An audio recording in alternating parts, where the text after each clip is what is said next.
We're in today with the HD7750. This is a 2012 video card with 512 shaders. It's got 4 GB of VRAM, GDDR3, running at 800 MHz on the core clock and 800 MHz on the memory clock. It's got 128 bits bus width, DirectX 11, and today we're gonna pair it up with this Intel Xeon W3690 with 6 cores and 12 threads. This is a very interesting video card considering the age and that amount of VRAM, but the best thing we can do, jump in a couple of games and see how it holds. Let's go. Let's start with World of Warships. Considering it's wargaming, this is one of those situations in which you will see a video card like this running really well.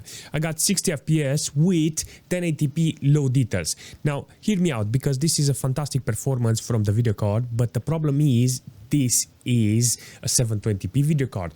Wargaming is very known to work with a lot of low-end video cards, and in this situation you can actually see I can pull it off. Seriously, I think I want to see how World of Tanks is working and War Thunder, but the problem is the bandwidth this video card is got 128 bits bus width, only 800 MHz on the core speed. It's okay-ish, you know, but it's slow DDR, and that's why it's got 4 GB of it, you know. Majority of the video card that I seen online like this, they have 1 GB of VRAM and totally different than this one. I like the performance of this video card. Still 1.2 GB of VRAM. The temperature is good. I put the fan on maximum speed, because even though I don't need the fan speed, because this is a very small video card, you can actually see it's doing a fantastic job. Overall performance in the game with this, it's good. You know, I got like 50-60 FPS. This is not the fastest game ever. You know, you have to go super slow, anticipate, calculate your cannon, so you do super slow movements, and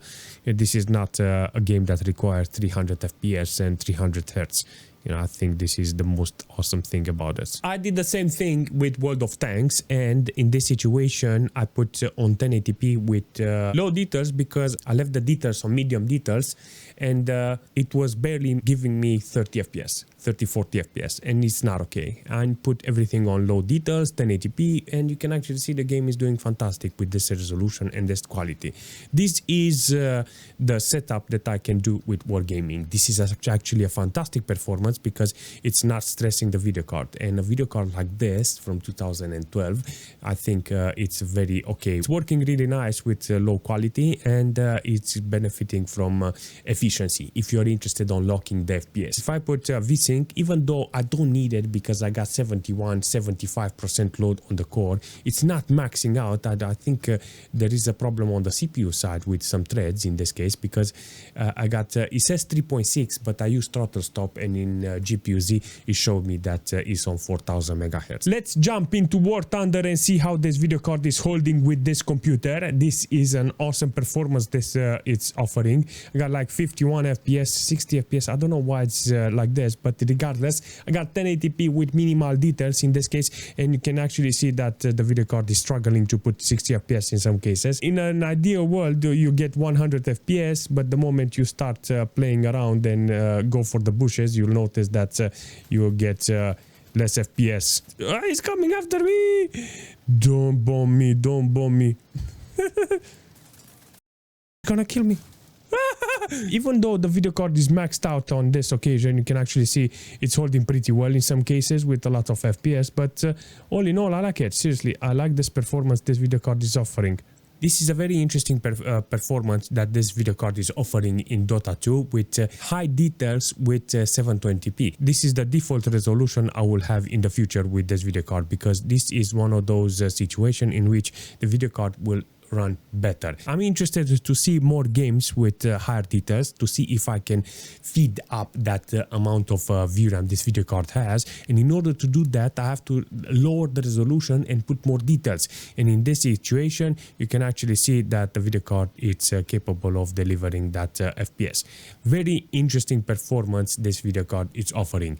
Now with high details you can see that it's possible to use over 1 GB of VRAM, in this case 1.6 GB of VRAM, maximum core load, 10.6 gig of system RAM utilized, but only 30 FPS. And in a team fight, you can actually see it's not possible to play the game. But let's lower the quality a little. If I go on medium details with this video card, you can actually see I can achieve now 60 FPS. This is fantastic, but on this occasion, you can see that the VRAM utilization is lower, 1.1 gig of VRAM utilized. Still the same amount of system RAM utilized and 25% load on the CPU side with 170 watts consumption. The overall performance in the game with this computer is good. The GPU is maxed out. The CPU it's not even stressed, but this is what you can get with this occasion. But if we're jumping in Crossout with this video card on 720p with legacy GPU activated, you can actually see that the video card is struggling to keep the amount of FPS on check. I got maximum core load in this situation with this video card. Is doing a fantastic work on actually delivering over 100 FPS, 1.1 gig of VRAM utilization, 45 degrees, 175 watts consumption. So overall performance from the video card and the system is good. Let's see how it's holding here with a lot of players, because in this situation the VRAM utilization is totally different. In this case you can actually see the video card it's being utilized a little more. The performance is totally different, but it's still doing the job. I like it. I like this performance this video card is offering. Maximum load on the core, this is actually good, and all in all I like it. 2012 and it still holds pretty well. I mean the VRAM, it's the one that I'm curious, because I don't want to how shall I say that this video card is not doing its job. But in this situation you can actually see the video card is capable of delivering some nice FPS. The only thing I will say is very impossible to use that 4 gig of VRAM. You can see that is using 160 watts consumption from the wall, the whole computer. I like that idea, this efficient. But if you have like how shall I say, a nice preset like I do now with 720p with low details to minimal, in this case, in order to activate that, you can see in the right corner it's got ultra low quality that is activated by putting a legacy GPU, like performance mode in Fortnite, you know. So that is how you activate this, but it's doing a fantastic job, you know, utilizing the video card. Here it's important to have FPS. Now if you put it without legacy GPU and you increase the details, you will have what, 30 FPS and some quality. You get nothing, you know. I don't want that, you know. I want 150 watts with 130 FPS on average. When it comes to Farlight on 720p with smooth preset, you can actually see that the video card is on maximum load. It's utilizing 1.5 gig of VRAM, but it gives me nearly 100 FPS. If you're interested on playing a battle royale game, this is the game that runs really nice on this video card. This game is good with the smooth preset because it allows you to play with any potato video card. It's very light on the GPU side and is doing a fantastic job utilizing all kinds of hardware, you know. In this case you see that the video card and the system, it's almost 200 watts consumption from the wall, but it's offering me over 100 FPS, and that is very important. It's got under 10 ms with 7750, you understand.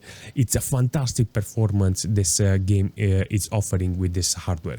On the system side, I got 8.8 gig of system RAM utilized with 30-35% load on the CPU side with less than 60 degrees on the CPU. That's actually good. The system is doing the job. It's got a lot of performance left in order to kick in and deliver some performance if you have a better GPU. So in this case, this video card is maxed out. There is no question on this side. I like it. I like this performance, this video card and the system it's offering me in this game. If we're jumping in Black Ops 2 with this video card with the system, you're gonna see that it's using 180 watts consumption from the wall in order to deliver this performance.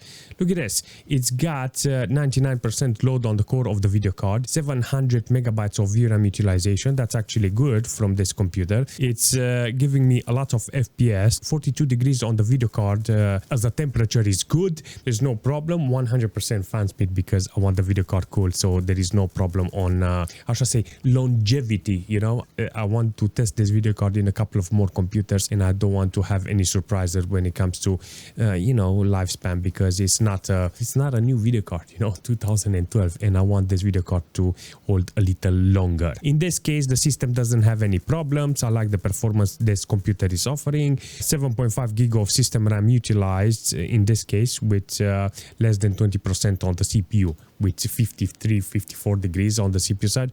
I will call this a big win from this computer. You know, considering it's an LGA 1366, I think I can give this system and this video card a proper credit, because it's doing a fantastic job here with this game. When it comes to GTA 5, we're gonna jump with 720p with normal details with 100% render scale.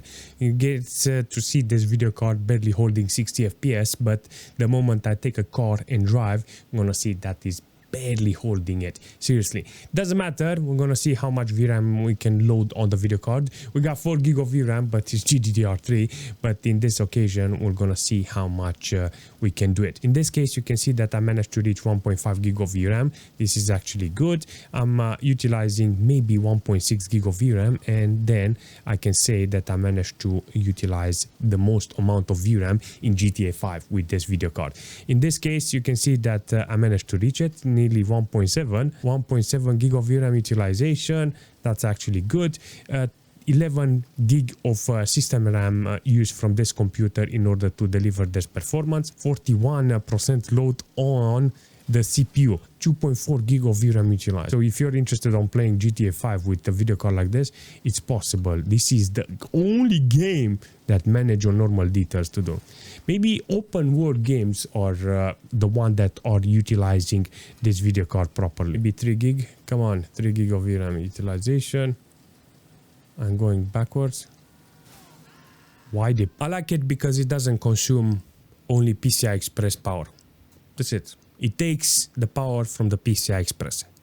A fantastic video card when it's offering you this amount of VRAM, no external 12 volts required. It doesn't have a lot of compatibility, you know, with higher DirectX. DirectX 11 is actually good. 128 bits, you know, based on the amount of performance is got only from PCI Express, I will say that's enough, you know, because it will be very dodgy to find a video card that doesn't consume 12 volts from the power supply external and still has 256 bits bus width. Regardless, I like this video card, how he managed to offer me the FPS. That's it. It's a very versatile video card considering it's light on the power. That's it. All in all, I like it. If you have any suggestion for the video card or for the system, leave a comment and I will see you very soon.